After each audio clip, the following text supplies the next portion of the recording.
to the regular scheduled board meeting of President and Board of Trustees of the Village of Tinley Park, Will Counties, Illinois, held on Tuesday, February 21st, 2023, beginning at 6:45 p.m. Everyone, please stand for the Pledge of Allegiance. Pledge allegiance To the flag of the United States of America and to the republic for which it stands, one nation, under God, indivisible, with liberty and justice for all.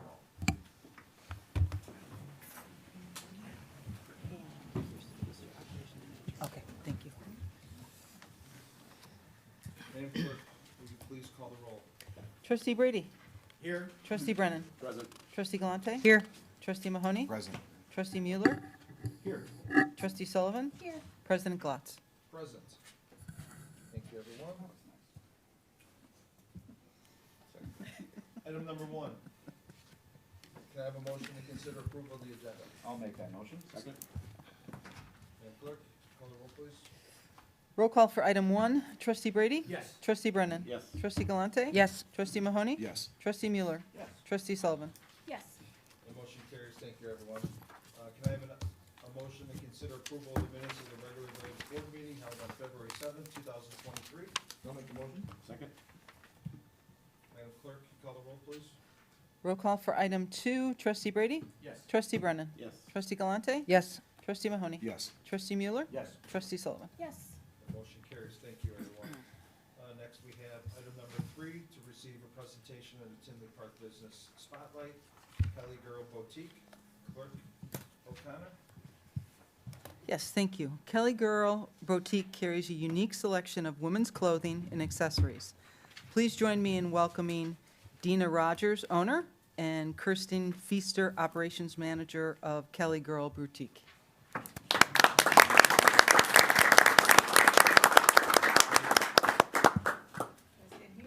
Yep. Good evening, everyone. Evening. Thank you so much for having us. I'll make this very brief. You see how big I made these words? That looks like my fun. Yeah, mine Hello, too. first of all, I would like to thank you for giving us the opportunity to come and speak about our business. Something that is near and dear to our hearts. My name is Dina Rogers, as you so eloquently said, and I am the owner of Kelly Girl Boutique and Desires 37-4. I am the founder of. Kelly Girl Boutique is named after me. I was born Dina Kelly in North Little Rock, Arkansas, and I have always been one that believes in legacy and being true to who you are. Being a Kelly girl also means being fierce, fabulous, and that your fashion is your opinion. Initially, our journey started in my home during the pandemic, just as many great businesses now. We just needed an outlet and something to brighten our day, and most times we would do that by going live. Well, we found out that after going live, people started buying the things that we were selling, and we found out that we quickly made a very, very big base. So we started selling trendy fashions at a reasonable price. From there, we started going live weekly and showcasing clothes, shoes, handbags, and so on. It got to the point that we had a whole bunch of clothes racks in my living room, and my husband was not happy about that.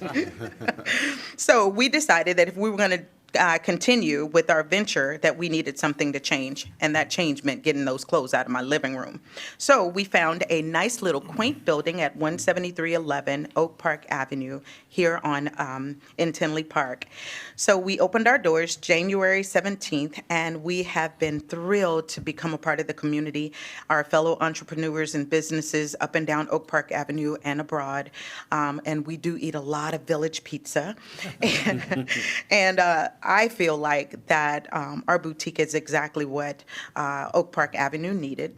I, along with my daughters, Kirsten Feaster and Camille Wells, who is holding up the sign, we're there, and we can be found there in our comfy and cozy little boutique every single day, closed on Sundays.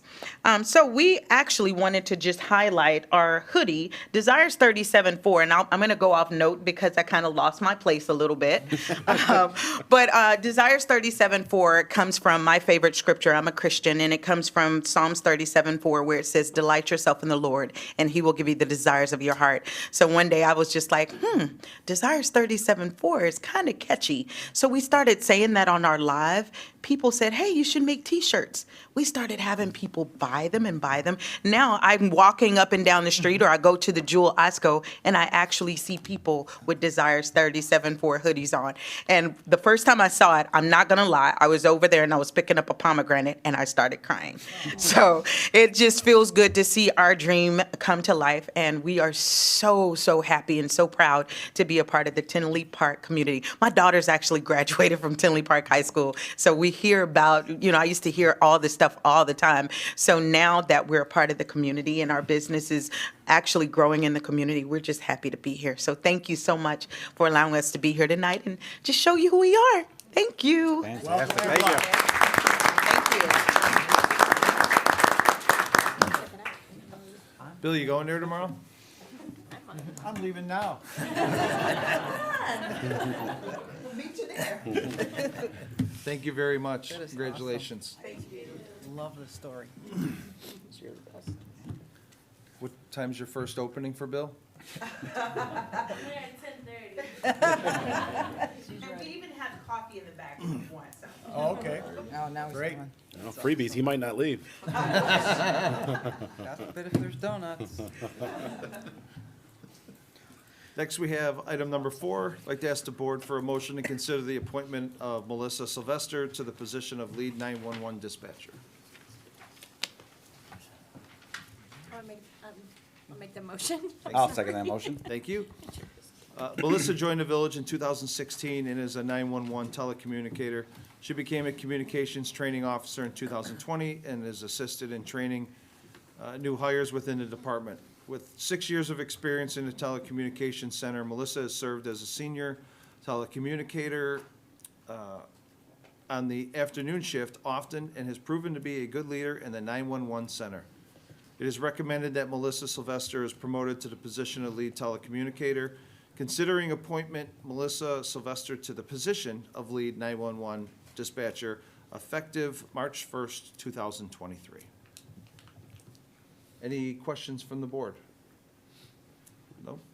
I would just like to thank staff, Lisa Cordum and HR Angela. Thank you for all the work on that. Really appreciate it.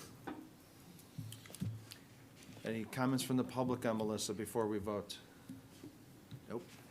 Madam Clerk, please call the roll. Roll call for item 4, trustee Brady? Yes. Trustee Brennan? Yes. Trustee Galante? Yes. Trustee Mahoney? Yes. Trustee Mueller? Yes. Trustee Sullivan? Yes. That motion carries. Thank you, everyone. Next, we have item number 5. May I have a motion to consider approval of the consent agenda? So moved. Second? Thank you. Consent agenda items have been publicly posted and available for review on the agenda for this meeting. Would anyone from the board like any of these items removed from the consent agenda?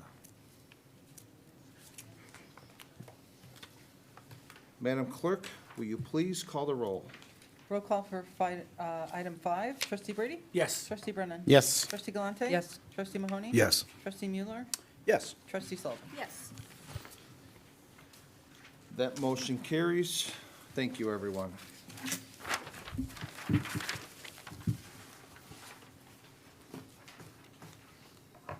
Next, we have item number 6. Mr. Trustee Mike Mueller. I move we consider adopting ordinance 2023-0-008, amending the Tinley Park Municipal Code regarding contractor licensing. So moved. Second? Thank you. Go ahead. Let somebody else figure that out. The proposed ordinance will amend the municipal code to establish the contractor registration period as beginning on January 1st and ending December 31st, and increase the fee for contractor registration starting January 1st, 2024. This item was reviewed before the Committee of the Whole, held on February 7th, 2023, and is eligible for adoption tonight. Thank you, Mike. Anyone from the board have any questions, comments? Anyone from the public here to comment? Madam Clerk, you please call the roll. Roll call for item 6, trustee Brady? Yes. Trustee Brennan? Yes. Trustee Galante? Yes. Trustee Mahoney? Yes. Trustee Mueller? Yes. Trustee Sullivan? Yes. That motion carries. Thank you, everyone. Item number 7, trustee Mueller. I move we consider adopting ordinance 2023-0-009, amending Tinley Park Municipal Code regarding bond requirements for contractors.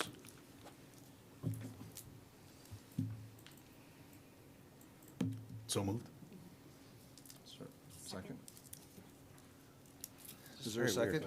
Colleen did. Oh, didn't hear you, thank you. I've been Go ahead, making Mike. motions. everything. I've been making motions.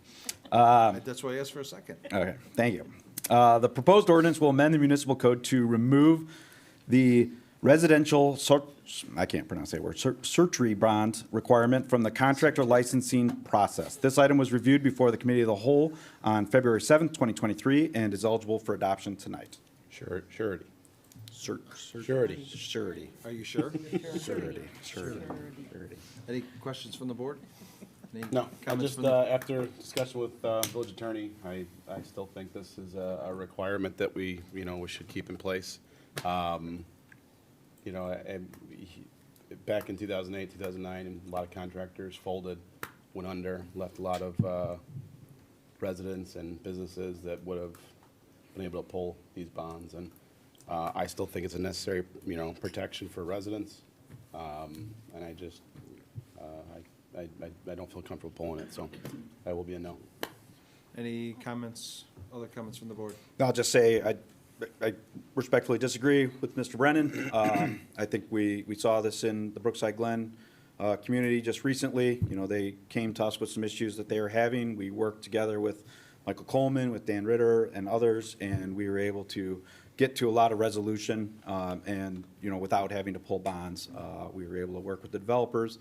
They want to do good work here, and so I think this is a lot of extra time for our staff, and I think it's time for it to go, just because it's not used very frequently at all. I think it's been 8 years since the last time we've pulled one of these bonds, so I think it's an undue hassle onto our staff, so I'm excited to see this one be lifted. Thank you, Mike. Anyone else from the board care to comment? I have to agree with trustee Brennan, this is to protect our citizens and protect the village, and I think it's a good idea and it should remain. Thank you. Bill, anyone else? Anyone from the public care to comment? It's up to you. I mean, so, for what it's worth, Bill asked us to take a look at it. I didn't prepare a formal opinion, but it was our consensus as we talked about this, that we thought it should remain in place. We just didn't see there was a good reason to remove it. And that's what I told Bill, because he asked me that question. We didn't prepare a formal memo, but if you want me to, I could. We could table this and bring it back next time. But if you want to continue on, we have a superseding motion to table, and I could bring you back something, but if you want to go ahead and approve it, it's certainly your prerogative. Thank you. So I'll leave it up to the board what you guys would like to do. I just have a question. So you said that it hasn't been implemented, we haven't pulled a bond in about 8 years. So how is it that it is overwhelming for staff if it's something that we don't? Is it because we have to have the bond in place before we move forward with the permit? Yeah, I could take that one. So the process is they have to come in, they have to provide us with that bond material, and then what's happening is they are issued, that day, and they expire a year later, or whatever the bond period is. And so there's a lot of staff time to just make sure that the bonds are up to date, make sure that they have them, and then just a lot of paperwork that goes in, and a lot of time spent on just administering the fact that we have the bonds. It's not the time spent to pull the bonds that we're spending any time on. It's making sure that those bonds are in place for the contractors. Okay. That is a lot of resources go into. Yeah, it's offset compared to everything else we do with contractors. So everything else with contractors, we're gonna happen kind of annually at the same time. And contractors typically always have insurance and can easily supply us with new ones of those. The bonds are kind of time consuming. So a lot of permits are all held up based on that bond because it can take a few days to potentially get them even for them. And then again, they're just whenever they ask for it the first time, we have to constantly keep track, and projects go multiple years, so we have a permit tech who's at least half of her time is bonds. And it's something that just kind of ends up holding up permits a lot of times. And then with so the contractors with the bond, so is this something that if a resident comes in, they're asking for a permit, they're looking for a recommendation, that's somebody that's approved by the village? We post licensed contractors, but we don't post like when their bonds are, if they have an updated bond or anything like that.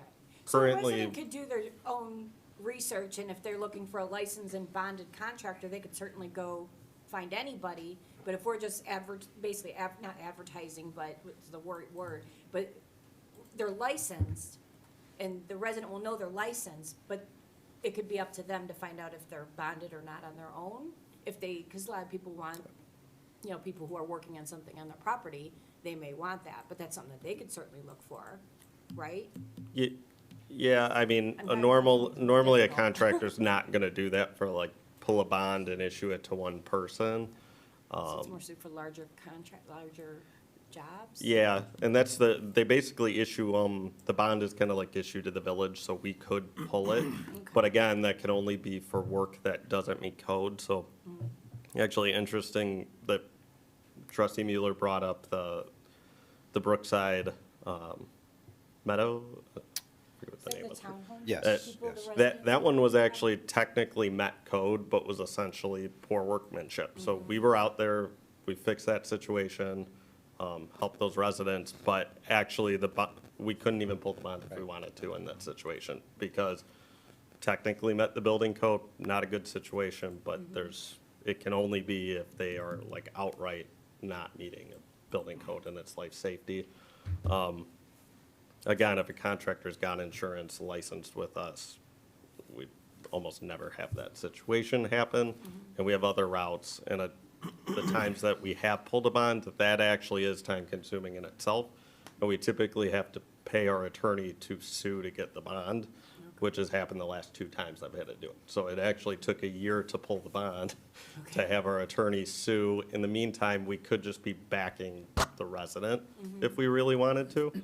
And that would probably be a cheaper route anyways. Like, we could have, the village could say, hey, have our attorney support this resident if something was really done Yeah, like the incorrectly. Brookside Glen situation. So it's, yeah, and in that one, we could, if it's shoddy workmanship, we could even have them do that. But to pay them just to pull the bond, and then we usually have to fight with the bond companies for it, so. Okay, thank you. And just to clarify something you said, Colleen, it meant building code at the time when that project was Yeah, built. that's correct. It's not the current code now. Over the years, they've changed it since that project, correct? Yes, we've been, and with Mike Coleman, we've improved a lot of our current building codes to basically fix kind of the situation we had there, but it's under the code where it's permitted at, so. So they've, over the years, they've found all the deficiencies, and they've been changing and updating it, a lot of it through the help of our economic development staff and trustee Mike Mueller.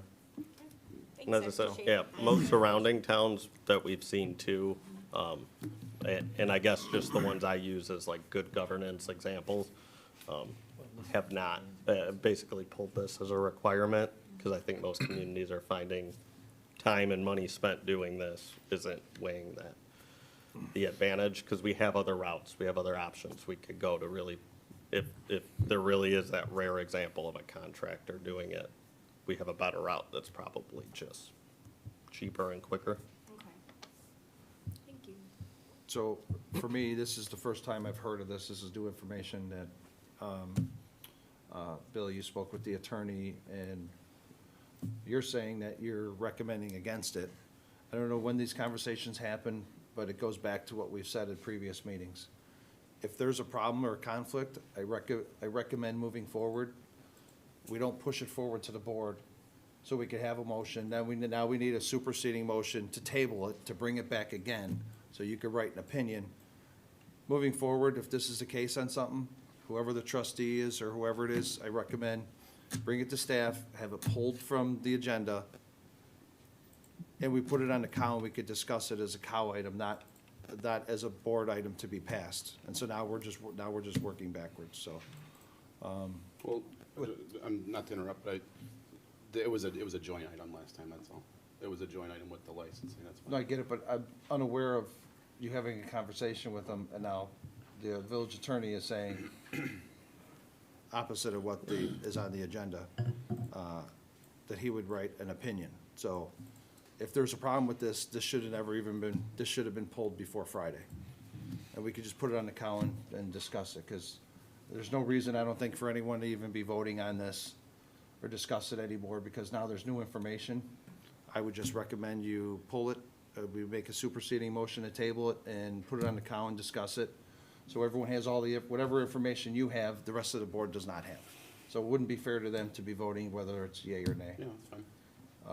So can I, if everyone's in agreement, can I have a? I'm ready to vote, but Well, can I have a motion, superseding motion to table this and place this on the cow next, Dan, there's no rush for this, correct? Can we place this?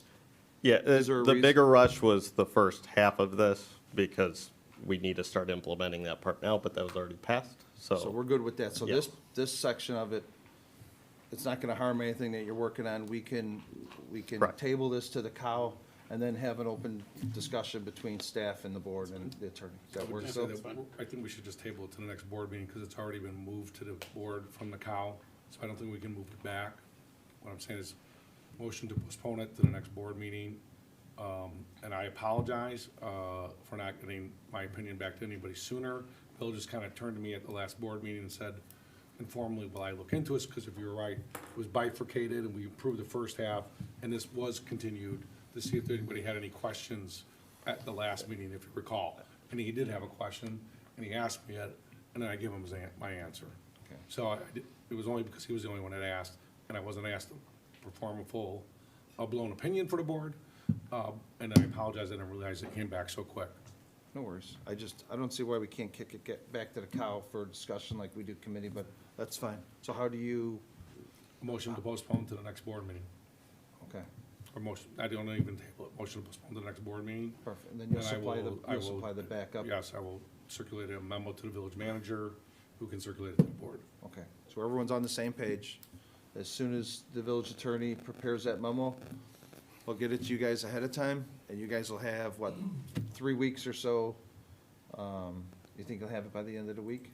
In the next week, yes. Okay. And even before the next agenda goes out, if you guys could just get it to the board, it'll give you guys additional time to either contact the attorney, or staff. So, That's fine. so can I have a motion, please, to table it to the next board meeting? Yeah, I'll make the motion to postpone. Thank you, Bill. I'll second. Thank you. Any comments from the board? Nope, any comments from the public? Madam Clerk, you please call the roll. Roll call for item 7, trustee Brady? Yes. Trustee Brennan? Yes. Trustee Galante? Yes. Trustee Mahoney? Yes. Trustee Mueller? reluctant, yes. Trustee Sullivan? Yes. Thank you, everyone. Thank you, Mike, for your brief description. The motion is carried. Next, we have item number 8, trustee Mueller. Last item of the night, I move we consider adopting Resolution 2023-R-014, appointing Daniel Ritter as the local government representative for the South Suburban Land Bank and Development Authority. Can I have a second? I'll I'll second. second that. Go ahead, Mike. The proposed resolution will appoint Community Development Director Daniel Ritter to the position of Local Government Director representing the Village of Tinley Park with the South Suburban Land Bank and Development Authority.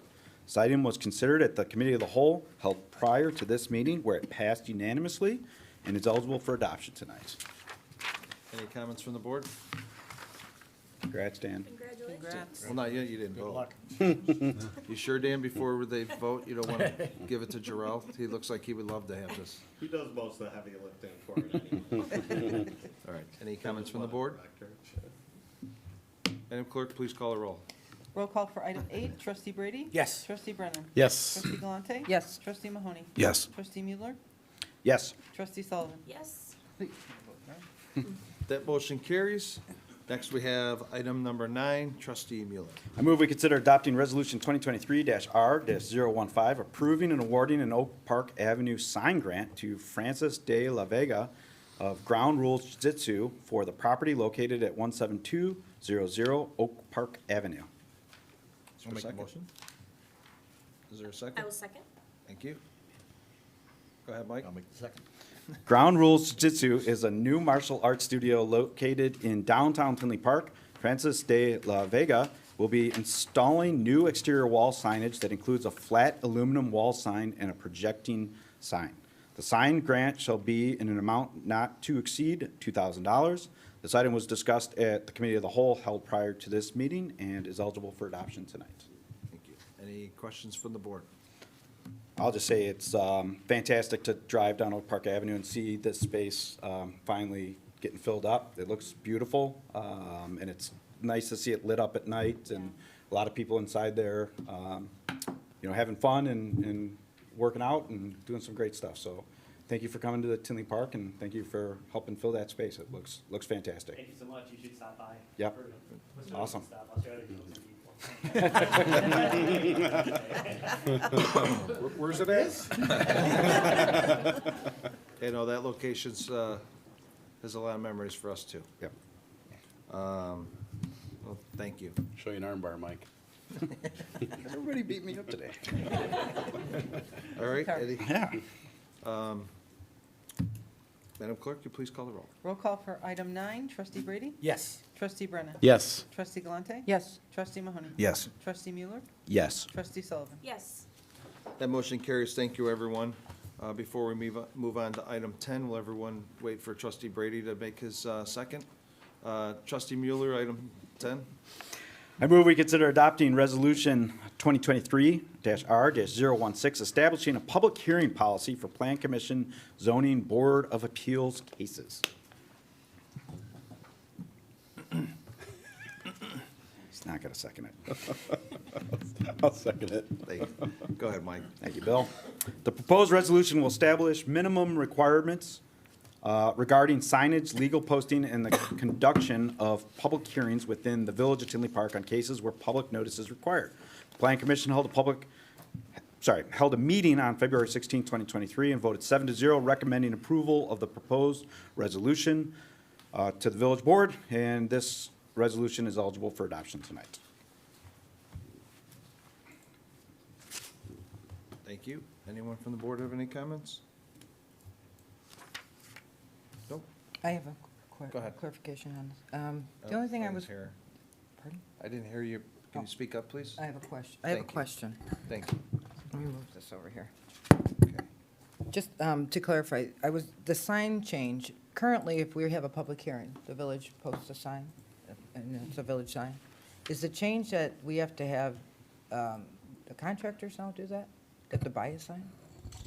The developers on large projects, so like new greenfield development, so think of D.R. Horton, Loyola, those projects will do a public notice sign themselves they have to get, which is common practice upon almost any other town I've seen. Our current signs are about 2 by 2, so you put those signs out there, they just about disappear on any development site. And those are the ones, again, it's common practice, you're usually having somebody do a $20 million development, and it's a couple $100 sign to make sure public notice policy is out there. But that will be on the developer for those large projects. But it would be consistent sign, so the public would recognize that as a public hearing sign. Because currently, we all know the public hearing sign. I just want, Yeah, it's consistent, so it'll be like the white sign with black lettering, say public notice policy. Again, you've probably seen them in other towns on large developments, just we haven't done it, so it's just common.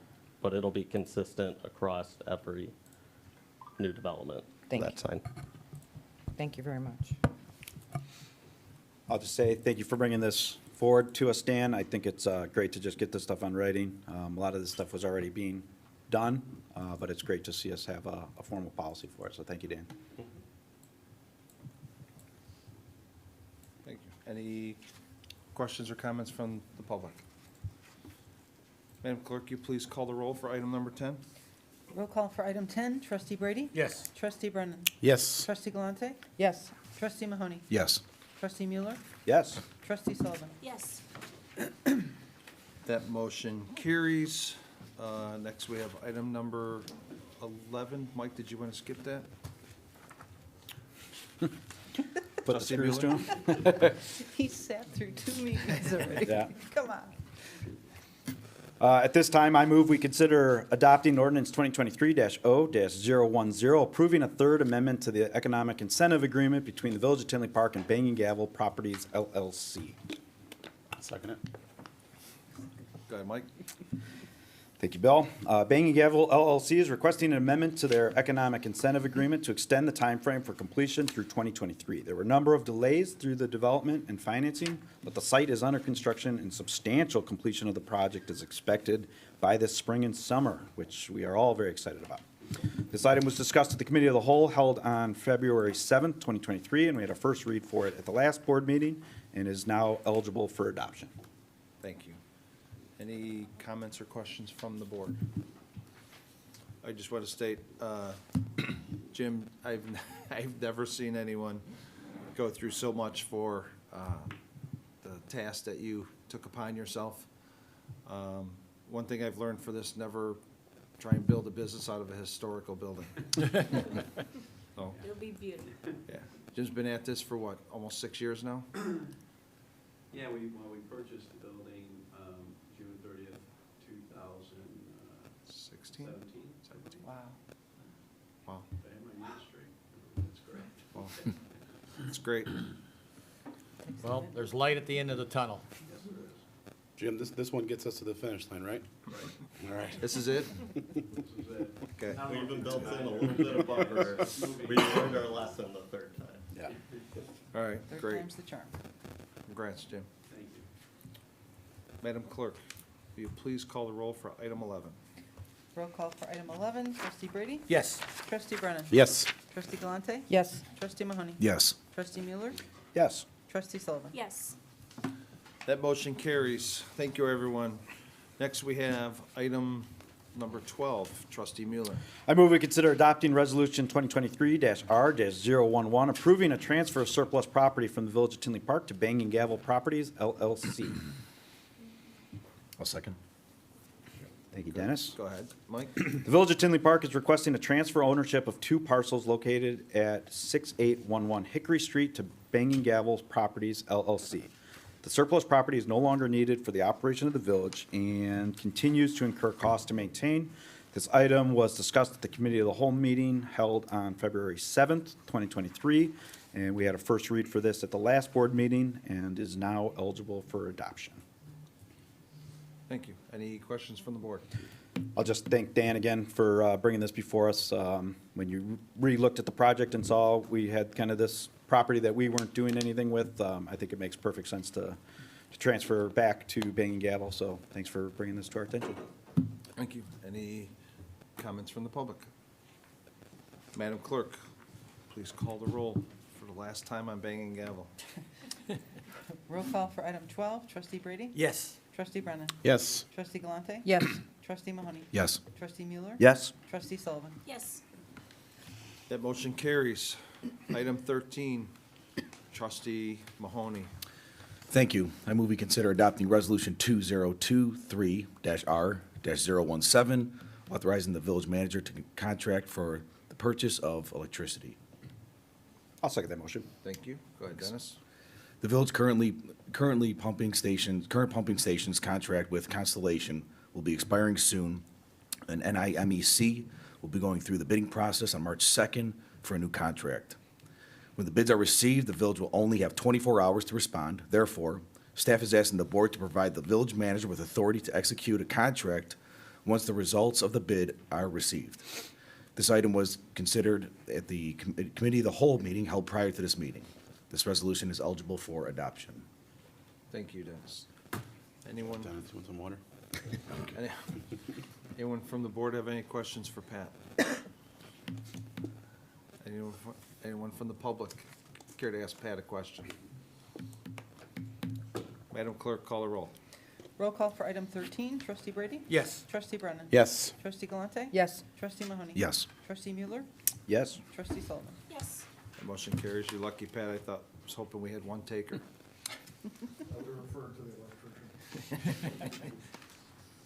He's hoarse, he can't speak. Item number 14, Clerk Nancy O'Connor. Consider adopting ordinance 2023-0-007, amending Title 7, Chapter 71 of the Tinley Park Village Code entitled Licensing Provisions for Vehicles. Is there a motion? I'll make the motion. Bill made the motion, Nance.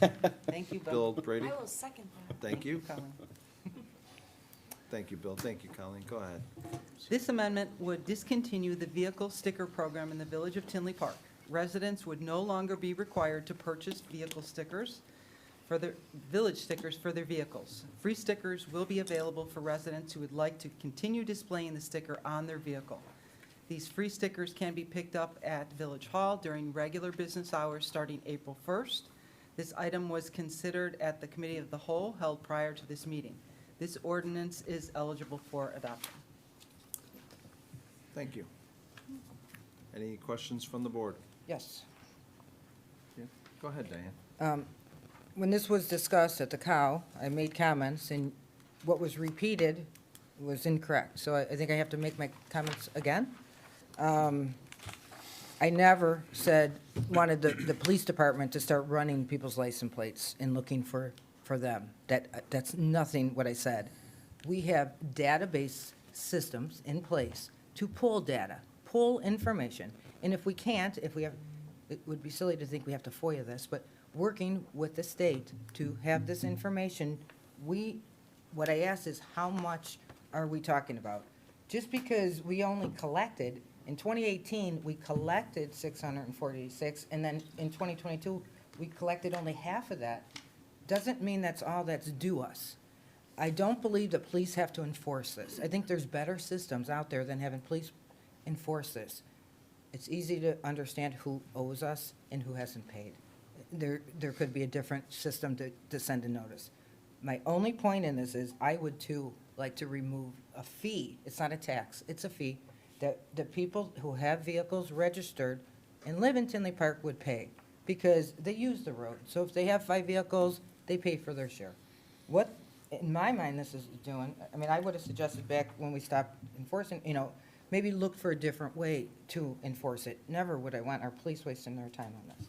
I believe there's much better ways we could have done this. And actually, if we can do a supersede motion, I'd like to say that we should table this and really look into the cost. We're going to give away, we've been moving capital funds to cover this, so it doesn't pay for itself. I mean, it's going to have to be covered somewhere else in addition to that amount. How much have you been moving in capital funds? That's what it was said. I'm not sure that's even gap. Maybe you meant the reserves on that, I'm not sure, but exactly what my statement was, to be clear, this is not to remove this fee, most likely is going to add to the taxes in the general fund, because it's going to have to be covered. We've been covering this by capital funds, that's what was written in the write-up. So we're going to have to continue to cover it. I would just think that we could have looked for a better way. So I would like to actually amend the motion that we table this and look for, this is, I believe, almost $1 million in revenue we could find a better way to do. We're going to be, people all want the stickers anyway. We're going to have to implement a process to track who we're giving them to, I assume. You're still going to be going through all that. I don't see the savings. I don't understand this, unless you're going to reduce some engineers, there's no, I'm not sure about the cost savings on that. I don't see this as cost savings. I see this as just a move around and probably a political, but that's, I don't agree that this is something we should be doing. I'd like the board to consider tabling this and really looking into it, having all the information. You don't have it right now. You're done, Diane? I am. Thank you. First, no tracking is involved whatsoever. Like you were notified, a resident would come to the front desk, they would provide proof of their registration or driver's license, and they would hand them a vehicle sticker. Same thing if they go to the police department. Chief Walsh will have his staff have them show a vehicle registration or a driver's license. They will hand them a vehicle sticker. There will be no tracking because we're not charging the people. And I was wondering who and how could this be enforced? Who would enforce it and how? If not the police? Administration way of enforcing this. We Who? would know what houses registered the Who's going to cars. enforce it? It would be a How? database. You could run a report. How? At What what do you mean cost? how? At what cost Yeah, also? how? For I think I 58,000 said- residents? I don't know. If you don't buy your. That's a good question. If you don't What's buy the your cost? stickers, We don't Diane, know. how We are should you find gonna that out. enforce that? So we want to Diane? police over a $25 sticker to put on your It's vehicle. $1 million in fees that we collect. But we don't cover collect. the cost. Is this If you okay that listen. we debate? I thought, Go ahead. why do I You always can get stopped? Why do I get stopped? You're not getting But stopped. You wait no- till you're done everybody can talking. jump on what I say when I have the floor and nobody stops them. You don't have the floor. Just saying. Actually, I have the I'm floor, asking a Nancy, question. or I'm trying, Diane. okay. I had the floor, Diane. I asked you a simple question. I'm just saying you and don't have Dennis all the was giving you a information. response. I'm just saying you have no, the all. So you there's have no the way to enforce information. it, is what you're saying? No, there is How could many you ways of enforce it? enforcing this. How could you enforce it? How are you gonna? We could look into a system. How do you enforce people who pay their stickers, water bills right now? How could you How do you enforce it? enforce the water bills being paid on? How could You you put a fee enforce on it? them? How would you enforce it? Asking us to look into the different ways that there could be out there. There's gonna be a tax increase when you take this away. There's not. That's all I'm gonna There's say. not. There's no tax Okay. increase. Clerk We- O'Connor, did you have a comment? I do have a comment. Thank you. I believe trustee Galante is just muddying the waters, and she's the one who brought politics into this, which is utterly ridiculous. This is an ordinance that is, what, 50-something years old? 55. That has far outlived its time. And to say that it's going to be taxed someplace else is utterly ridiculous. And again, grandstanding on the dais. This is simply what the rest of us, anyway, obviously trustee Galante does not want to save the taxpayers any money. We do. And again, it's a small amount, but more than that, it's the gesture of doing the right thing. That's what this is about. And, you know, she's obviously entitled to her own opinion. She, however, is not entitled to her own facts. And the facts are, this is not going to be spread to some other tax. In order to police this in a different way that she's suggesting through the state of Illinois, Laura and I have actually looked into it a bit. It's outrageous, and their database is horrible. Horrible. It would be a complete and total waste of money. So again, this is for the residents. It's just a gesture of goodwill. This is the right thing to do, nothing else. Thank you. Thanks. Anyone else from the board? Go ahead, Colin. I just want to say, I think this is getting way overcomplicated. It's simply eliminating a village sticker, a fee that a lot of people don't pay. This has been a topic on different social media platforms. I've been following along. The most comments made are, I've lived here for 20 years, I've never bought one. So, you know, what, that's great, you know, if you didn't, you didn't. But you know what, this is gonna help the people that, at one point I had 4 vehicles in my driveway that I would pay for 4 of them. There's elderly people, our seniors that typically play by the rules and they have, you know, they pay for their stickers. They could be on a fixed income. It's gonna help them people. So we already have, Hannah made it perfectly clear of the breakdown of the costs of what it was and what it is now. And it's just not there. People are not buying them anymore. So it's just eliminating it. It's that simple. Let's not overcomplicate it.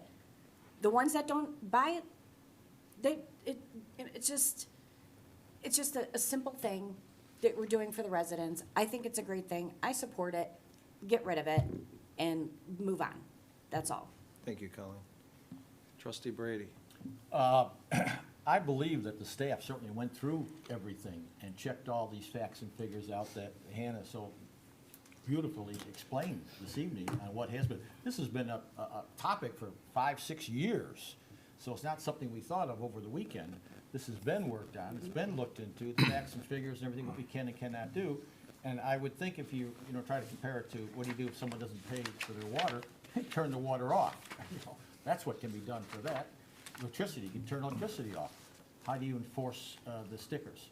It hasn't been, it's been an old, 55 years, I think you said, Mayor, and we don't need it anymore. It's not working. It's not being enforced. We don't want it to be enforced by our police, so might as well get rid of it.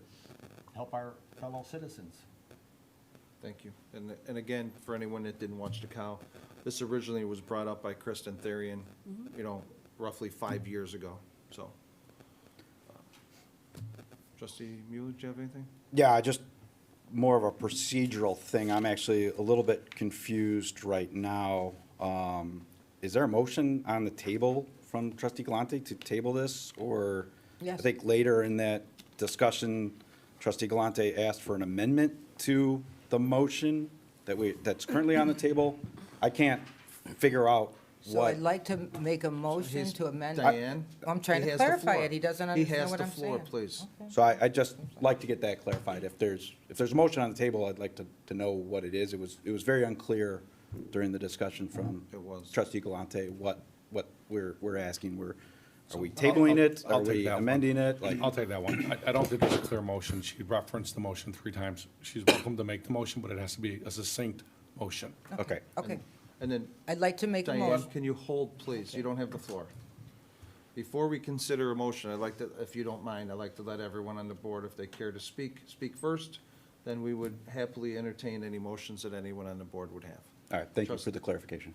You're very welcome. Trustee Brennan, do you have anything you'd like to add? No, just that we don't want our police taking their time to enforce this. It is a fee levied by a taxing body, unit of government, so it is essentially a tax. Whatever way you call it, a fee or a tax, it's what it is. Still a And tax. It's still a tax, no matter what way you look at it. Third of all, hypothetically, if we did have to increase taxes to cover this stuff, you can write those off if you itemize your taxes. So it still saves you money in the long run. But it doesn't matter. It's not a tax. We're not increasing anything. This is simply the right thing to do for our residents. And this is absolutely the right thing to do. Thank you, Bill. That's it. Dennis, is there anything you'd like to add? Pardon my voice here, but I think we covered a lot of the issues with cost savings here. So I'm not really sure where the questions are still coming. Hannah described them in detail on the amount that we're saving doing a lot of this work in-house. So I don't feel that it's right to go and police our residents over these vehicle stickers. I don't understand that. We're saving money doing work in-house, and we're always doing that. These costs are picked up and taken care of and covered, which was explained several times already tonight. So I'm not sure where we're not getting this money or we're losing this money. These monies and finances are being covered. Thank you. Very welcome. So anyone on the board at this time, everyone has spoken? 1 second, Diane, please. Everyone has had a chance to speak. If anyone would like to make any type of motion, now would be the time to do so. I'd like to make a motion to table this, to get the full, all the information of the $500,000 in fees that we are going to have to cover somewhere else. Can you want to answer that? or- That's fine. She needs a second. No. The motion fails for a failure of a second. Well, no, we don't even know what the motion is. Well, she made, it was succinct enough. Motion to what? She made a motion to table it. Okay. Would anyone like to second the motion? Again, so one more time, would anyone like to second Diane Galante's motion? Let the record reflect there are none. The motion has failed. Thank you. All we have before is a motion to approve. That was first and second. I believe seconds. Now we can take the roll call. Thank you. Anyone from the public here to comment on the vehicle stickers? Madam Clerk, will you please call the roll? Roll call for item 14, trustee Thank you. Brady? Yes. Trustee Brennan? Yes. Trustee Galante? No. Trustee Mahoney? Yes. Trustee Mueller? Yes. Trustee Sullivan? Yes. Thank you, everyone. That motion is carried. Next, we have item number 15, trustee Colleen Sullivan. Oh, thank you, Mayor. Consider adopting Resolution 2023-R-012, authorizing the Village of Tinley Park to accept credit card payments for all village transactions. I'll second that. Thank you, Bill. Thank you, Colleen Bill. Sullivan, take it away. Resolution 2010-R-011 was passed nearly a decade ago, limiting credit card payment limits and acceptable types of transactions for the village. In today's day and age, the resolution policy has become limiting, and staff seeks to remove the limits previously set in place in an effort to continue providing a high level of customer service for our community. This item was discussed at the committee of the whole prior to this meeting, and this resolution is eligible for adoption. Thank you. I'd just like to echo a couple things that were said in the cow. If I may go first, trustee Brennan, myself, and I believe most of the board all agreed. At this time, you're really not sure what the credit card amounts will be and how many people want to pay by credit card, who will not. So the fees, which could be a concern that staff is going to keep an eye on. And just recommend you guys keep a close eye on it. Worst case scenario, we may have to address this over time in case, who knows? People may just be paying online and, there may be an issue there. So I just ask you guys to, for the board's request, just keep an eye on it. And if it comes, you think it's becoming a problem, just bring it back to us at the cow so we can discuss it. If not, that's great. And thanks for all the time and work you guys put into all this. Anyone else on the board care to comment? I do. Go ahead. I like the idea of making it a pilot just to kind of see where it's at, so then if we do have to change it down the road, it's not like, well, now all of a sudden, I used to be able to make credit card payments without a fee, just to kind of, I think it would be good to let them know that we're just trying this out for a year as a pilot program, because it's not unusual to have, I was out to dinner Friday night, right here in Oak Park Avenue, and right there on the bottom, it's very clear that there's a credit card, transaction fee. So I'm like, do I want the points or do I want to pay, I had the cash, I just pay cash. So it's not unusual for people to, if you make it clear, people see that it's on there, that, if you're going to use a credit card, a fee could get implemented. So I think that's just something that down the road, if we have to use that, if we're losing money, I think it's an easy fix. Great, Just a thanks. quick comment, if it's okay. Yeah, And- can you lean into the microphone? Sorry about that. As staff is looking at accepting more online payments as well, we are currently in some discussions behind the scene on that, again, just to kind of continue to further customer service and whatnot. It is a topic of discussion for us, and we're looking into it, so as we work through that, obviously, this will all kind of come together, so we appreciate the feedback and are definitely aware, and we'll keep looking into it. Great. Thank you, everyone. I'll just say, any opportunity for Tinley Park to become more customer-focused, I think is great, and this is one example of it, so thanks for bringing this before us. Thank you, Mike. Question, is it the pilot program, is there a certain amount of time? No, just something 6 that, months, a year, or? just keep an eye on it and see if there's any, drastic changes one way or the other that we need to address, that's all. Okay. We could always amend it. Budget time, and kind of look at it, and Yeah, we can amend it at any time. So, if no one else has any comments, we'll move on to item, oh, sorry. Yep. Any comments from the public? Madam Clerk, you please call the roll for item number 15. Roll call for item 15, trustee Brady? Yes. Trustee Brennan? Yes. Trustee Galante? Yes. Trustee Mahoney? Yes. Trustee Mueller? Yes. Trustee Sullivan? yes. That motion carries. Thank you, Nancy.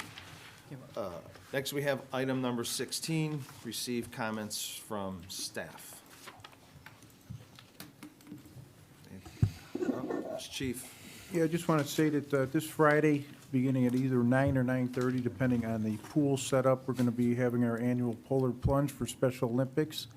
It'll be right outside the police department. There's a pool set up, and I'll be plunging along with Fire Chief Klotz and others. It's always a nice event, and we raise, Tinley Park has raised $134,000 alone last year. They really do a nice job. If anyone wants to donate, it's www.plungeillinois.com. And if you get the chance, come out and watch. It's fun. It's a good day. Thank you. Good luck. I'd like to say I have video of Chief Klotz and Chief Walsh from last year. Hopefully I might Jason, have to come take more. hopefully Jason Freeman will be there for the plunge. If you could bring that big camera you have. Oh, and I do believe John Urbanski's going to go this year. Well, here's hoping for real cold weather. I'm definitely going to show up with my camera. They made suits optional this year, so. All right, guys, all right. Anyone else from the staff care to comment? Nope. Registering right See if you can get Dan to jump in, what you guys can, I already signed up. cool. Next, we have item number 17, receive comments from the board. Anyone from the board care to comment? Can you hold on one second, Diane?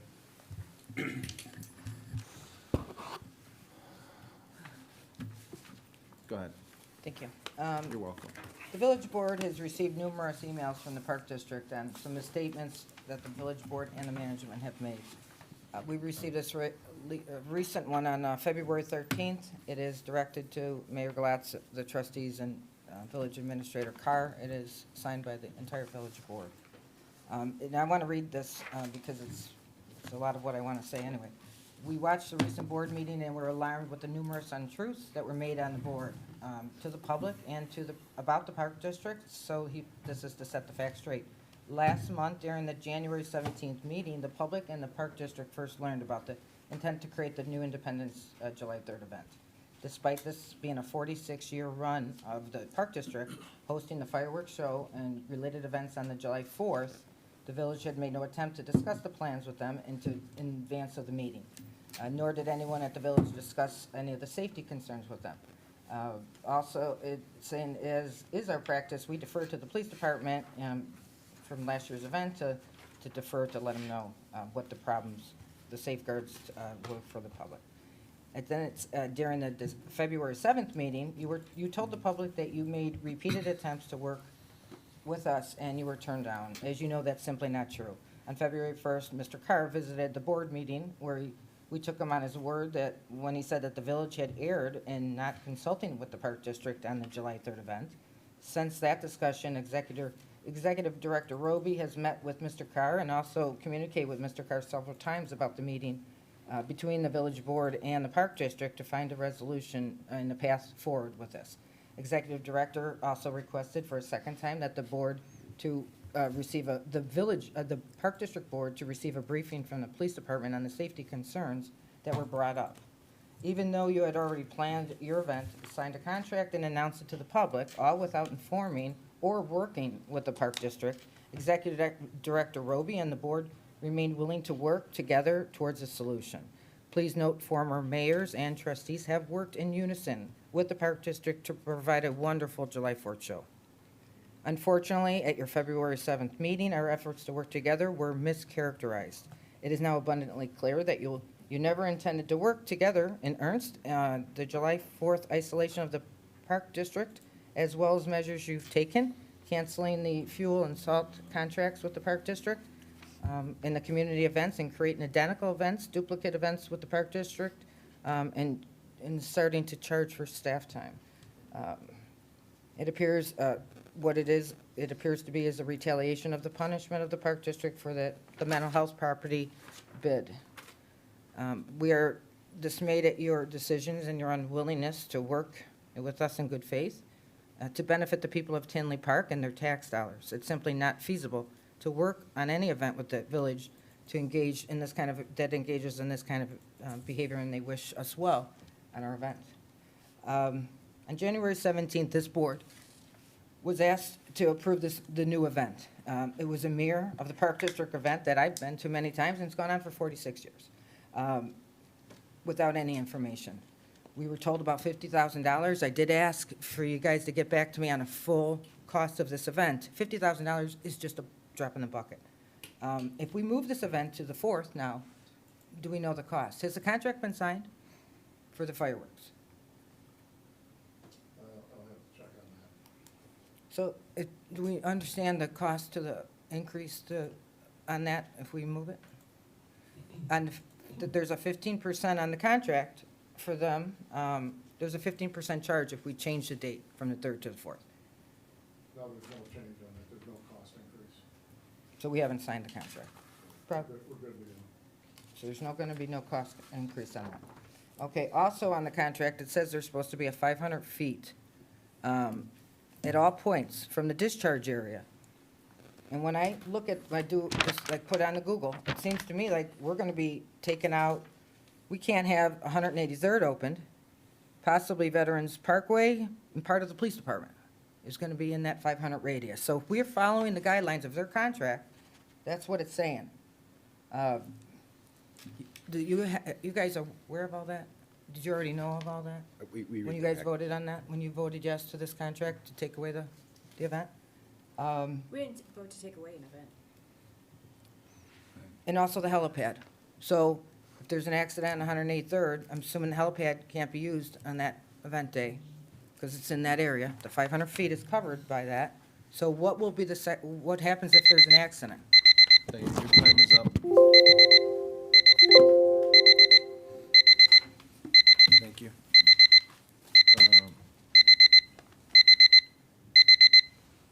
Pat, by any chance, do you want to answer for the board before anyone else speaks, so that it's not repetitive? Any of the comments she made as far as the 500 feet and shutting down 183rd and all the other, the police station and everything? Sure. Do you want to just address that, please? Absolutely. We're going to have it at the helipad and the fire training tower, which gives us ample space to hold that event. We're not going to have to shut down 183rd.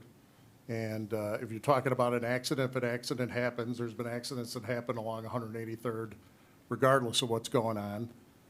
If a helicopter has to land, we stop the fireworks and the helicopter lands. There's absolutely no issues there. It's a safer spot to have it, and it'll be more controlled and more contained there. So that is not an issue. And I believe, I don't remember what the map, I don't know if, Hannah, while everyone's speaking, if you could pull it up. I mean, the radius, everyone had it. I mean, we're probably, what, 200 to 300 feet away from 183rd, outside of the boundaries. We come nowhere near the police station, we come nowhere near anyone else. So if you could just look that up, maybe, if you could find it. Anyone else from the board care to comment on Diane Galante's comments? Can I share this with you? I just want to say that, you keep saying that we voted to cancel an event. None of us did that. We voted to add an event on a separate day from the Park District. So we just need to make that clear. We didn't vote on canceling an event. The Park District is their own, they have their own voting body. They decided as their group to cancel their event because we wanted to have a second event on the 3rd. I didn't see anything wrong with that, and I know we keep feeling like I'm beating a dead horse with this, but you know what? Some people, like I have friends that are like, I'd rather have it on the 3rd because I'm off on the 4th. Where a lot of people are like, well, I work on the 3rd. I don't want to rush home from work. I'd rather have it on the 4th. It's just another option. And this is what our marketing department does a fabulous job with everything that they touch. With all the events that they have year-round, the parade coming up. We have the 2-day block party. The Chamber of Commerce has a 3-day Oktoberfest. It's not unusual to have something 2 days in a row. It's just been, I think, blown out of proportion.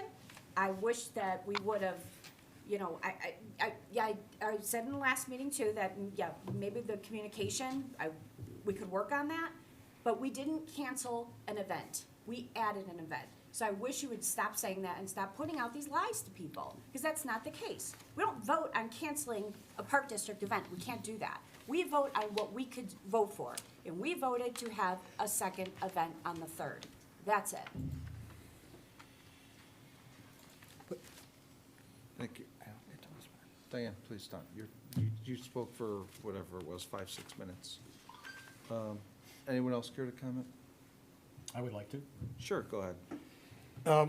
We've been going back and forth where, unfortunately, it's he said, she said. There are no factual things in black and white. But this evening, I brought up a copy of the minutes of the meeting of the January 18th meeting of the Tinley Park District. And there were a few things that caught my eye, and I wanted to bring them up. Diane, it said that you voiced your concern over the things that you heard that the village is doing to the Park District. All right, this is just rhetorical. I'd like to know what those things are that the Park District, or that the village is doing to the Park District. Your next sentence says that you stated that there was a plan to clean up the mental health site. Well, we've been working on that for 10 years. Who has it? It should get done. As a village trustee, she has no idea what the plans are for that site. Diane, I have plans from 2015 when I was on the Citizens Committee with Mayor Zaraki and the other board members at that time. And I was on the committee, and I have pictures, I have graphs, I have all the things that they had in 2015. Now, you know what's gone on over the years, okay, with that, and how close we were, and stopped, and different. So really, nobody can have a plan for the site. Give a couple ideas. You can't remodel a brand-new home, or remodel a home you just bought unless you own it. So we really can't do it too much until we own it, okay? So that doesn't make any sense. The taxpayers want it cleaned up no matter who owns it, okay? And then your last line, the state of Illinois should ultimately clean it up. This is nothing new. I don't know why you brought this up in the 17th or the 18th of January in 2020. This is an ongoing problem. This is nothing new. And then it says here, the residents who elected her aren't getting what they think from the board. There are no checks and balances, okay? Well, I want to refer back to our meeting here at the village. And we had a presentation received for the fiscal year of 2022, the annual comprehensive financial report. And the gentleman that gave that talk, or gave that report to us, indicates in here that he noted the village received the Government Finance Officers Association Certificate of Achievement for Excellence in Financial Reporting. So there must be some checks and balances, and how many years Brad Bettenhausen was honored because of the team that he led all these years. So there must be checks and balances in every department and everything before they even bring it out. You had asked a question about that, and the gentleman cited to you that you wanted journal entries on AJE 1, 3, and 7, and he provided details of those entries. So you asked a question, you got an answer right away on what the problem was or what you needed to have clarified. I mean, it's all here in black and white, so there's no he said, she said, it's here. And I noticed too that that she has not provided much information, even though she was elected by the residents to the village board. On numerous occasions, you have been told, reminded, through Pat, to Hannah, to Laura, to Nancy, if you need anything, if you got any questions, just ask, okay? I didn't have the time to go through all of those different meetings to find out the amount of times that they told you, just ask, as any one of us can do and get done and get the answers. So why you think that you're not getting the information to the board and stated that at the Park District meeting, when all of it's been here, it's in black and white, we have it for you. It's there, Okay. okay? Okay, let me answer those questions for you, Bill. Diane, I this don't- No, I isn't question- actually this can. isn't No, question I answer. can No, answer you your cannot. questions. You You've already answered spoke. questions You when, already for spoke. other people, you've stopped me only. already spoke. I can Diane, answer. you it. are not- Can you the are not. lawyer, I You've cannot already had answer your it. time. Okay, Already so had your time. other people who answer, Diane, stop. okay. Anyone else from the board care to comment? Yeah, I'll actually, if you don't mind. Yes, please. Yeah, I did want to piggyback on something that was said at that February 18th Park District meeting when trustee Galante mentioned that she isn't provided information even though she was elected by the residents of the village of Tinley, or by the residents of the village.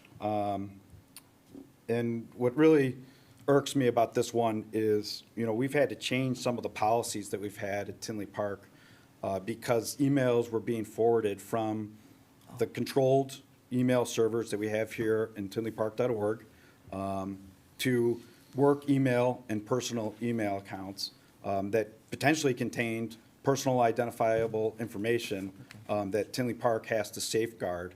And so, going through some of the interview processes, when we hired Dan Ritter to the Community Development Director role, there were some other candidates involved. I literally had to drive to the Village Hall and pick up the packet with the information so that I can read through it. A direct result of the fact that, some of this information was getting put into servers that we do not control, and it's information that we do need to safeguard as a village. So that one really, really irks me quite a bit, just because, I'm still here to do my job. I really dislike being questioned if I read the packet. I read everything, and so I don't know where accusations like that come from. And I'm still gonna do my job, even that means I've gotta come to the village and go through that paperwork manually. I'm just saying manually because I don't like paper, but because I do want to protect that data, I was able to go through and adhere to those new policies that we have, because I know having that information safeguarded is a very important thing for the village. So I just wanted to bring that up, and that information's still available. It's available to all of us. It's just a shame that it's had to change. Thank you. Anyone else? Yeah, just real quick. So in the letter that trustee Galante read from the Park District, two things popped out at me. The one was that the Park District was complaining that the village didn't notify them about the 4th of July, or the 3rd of July party that we were adding to this. While I agree communication can always be better, I agree with trustee Sullivan in every aspect. Communication can always be better. But what's really interesting, I'm not sure anybody caught this, so the Tinley Park Park District, for well over 1 year, was plotting to get the mental health center and never notified us, never told us, never said a word to us, knowing that the village of Tinley Park has been fighting to get this property for, I believe it's 11 years. 2012. I can tell you the exact amount of money that we have spent. It is astronomical. And yet they don't feel that they're in the least bit hypocritical about complaining that, not that I'm saying it's right or wrong, but that we didn't notify them about this, but they kept this to themselves for a year that they wanted, and were literally working with people in Springfield, which there's a clear conflict of interest there, but beside all of that, all behind our back, never notified us, never wrote us a letter. We found out through the newspaper, I believe, an article in the newspaper. Patch. So if they want to complain about that, I think they better stay in their lane, because they have no right, zero right to complain about that whatsoever. The other thing that trustee Galante alluded to is that with the Park District, if they purchase this, that it would help to alleviate taxpayers' tax burdens, or citizens' tax burden. It is 100% the opposite. If the Park District purchases this, the taxpayers are not going to be saving any money. Their taxes are going to be raised so much. Some people will most likely be taxed out of their homes simply because of all of the bonds they will have to issue in order to pay for it and clean it up. I hope people are really prepared for that if they get this property, that your taxes are going way, way up. That's it. Thanks. Thank you.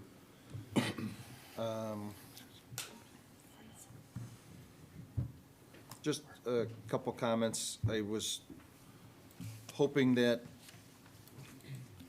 all this politicizing and drama over the Independence Day was over, but apparently it's not.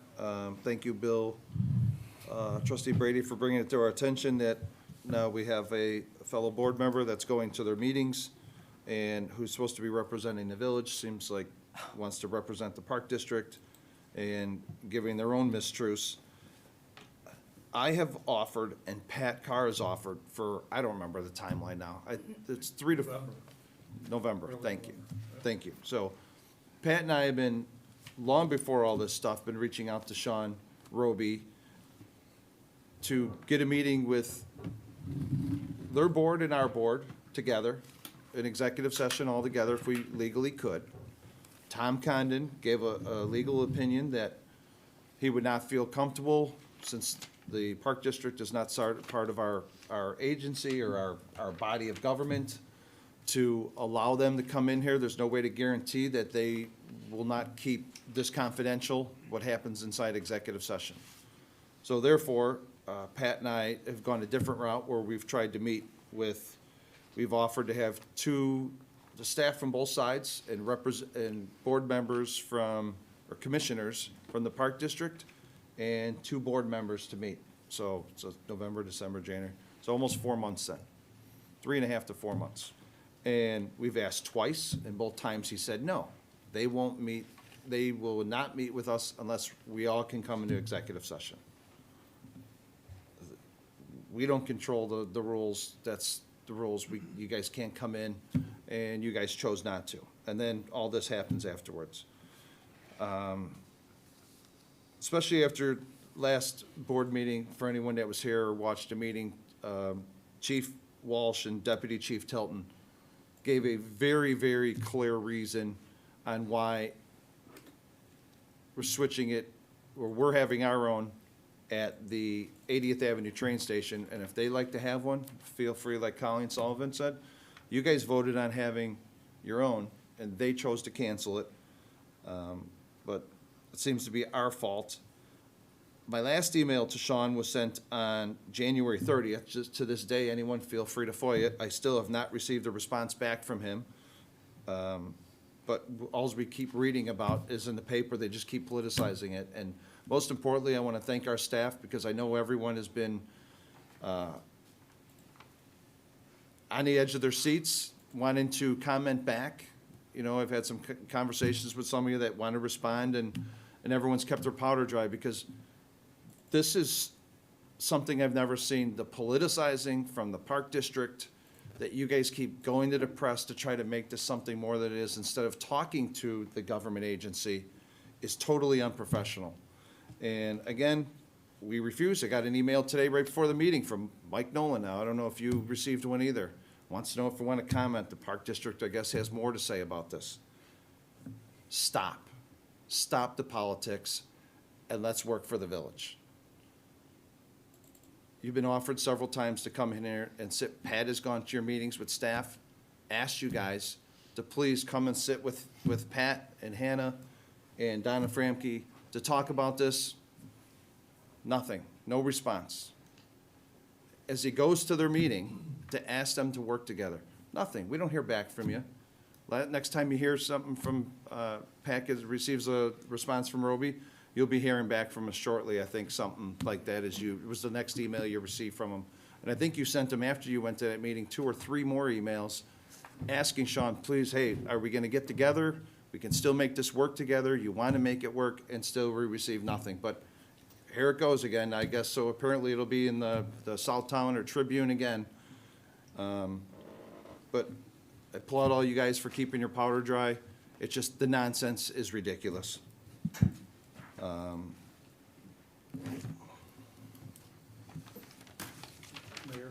That's, yep, could I just clarify something? yes, please. Yep. So after that board meeting, I did meet with Sean Roby, and we did discuss once again about the meeting with 2 trustees and 2 of their board members. So Sean and I did meet after that meeting, where I asked to meet with their staff, and we met and discussed how we could work together. I talked to him about our safety issues that we had, and that our police department are making these recommendations. And I asked him once again, to go back to his board to get 2 members, along with our 2 members and our staff, to sit down. And then, as you said, it followed from there with. You'll be hearing from us shortly. Right. And so we received, well, first of all, yes, it is a fact. Sean Roby did ask staff or Pat or whoever to let Matt Walsh come to their executive session. Matt Walsh doesn't work for Sean Roby in the Park District. He works for the Village of Tinley Park. You guys have been offered several times to come in and speak with staff, and you guys still refuse to come. And let's see. And the last thing is, I ask everyone that's watching to please look up the PR firm called Boyce Posley, Possley. We received a letter. Luckily for us, the reporter that sent it to us forgot to remove the forward. A letter was sent, that letter that was supposedly written by the board and signed by the commissioners was written by a PR firm. So now the Village of Tinley Park is bringing outside PR firms to handle this. And their name, and please FOIA it, is Boyce Posley. And see who Boyce Posley used to work for. And that'll let you know where all this is coming from and who's running the Park District. It's not the commissioners. And the fact that a little Park District is now going out and hiring PR firms to try and tarnish this village is appalling. So please, again, everyone, look up Boyce Posley, Possley, and you'll see where the narrative and the direction is coming from all this fodder that's coming out of the Park District. And you'll read the abouts and who they worked for, and you'll see who's running the show at the Park District. So that's it for me. Anyone else from the board that has not spoke, have a comment? Great that our taxpayers are paying for a Yep, PR firm. PR firm. It probably Park wasn't District. approved by the board either. Unbelievable. And for the record too, everyone on this board received an email from staff asking if you would prefer to do it, to have the Independence Day on July 3rd and July 4th. I believe the only one to not respond, thank you to all the board members that responded, the only one not to respond was trustee Diane Galante. She's the only one that did not respond to pick the 3rd or the 4th. And you read it, yes, you did. I voted no. You did not. You knew my response. So the next item would be item number 18, receive comments from the public. Anyone from the public care to comment?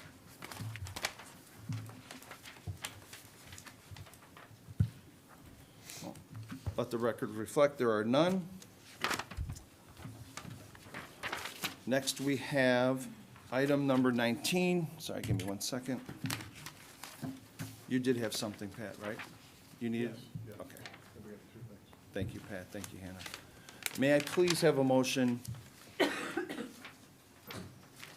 to adjourn to executive session to discuss the following. A, the appointment, employment, compensation, discipline, performance, or dismissal of specific employees of the public body or legal counsel for the public body, including hearing testimony on a complaint lodged against an employee of the public body or against an employee of the public body or against legal counsel for the public body to determine its validity. B, discussion of minutes of meetings lawfully closed under this act, whether for the purposes of approval by the body of the minutes or semi-annual review of the minutes as mandated by section 2.06. And lastly, item C, the purchase or lease of real property for the use of the public body, including meetings held for the purpose of discussing whether a particular parcel should be acquired. I'll make that motion. Second. Thank you. And before I adjourn, just want to ask everyone for the Irish Parade, please come to the north lot around 3:30, 4 o'clock on March 5th after the Irish Parade. So, thank you. Motion is, I'm sorry. Yeah. So, Madam Clerk, will you please call the roll? Trustee Brady? Yes. Trustee Brennan? Yes. Trustee Galante? Yes. Trustee Mahoney? Yes. Trustee Mueller? Yes. Trustee Sullivan? Yes. Thank you. That motion is carried. We are adjourned at 8:07 PM. Thank you, everyone.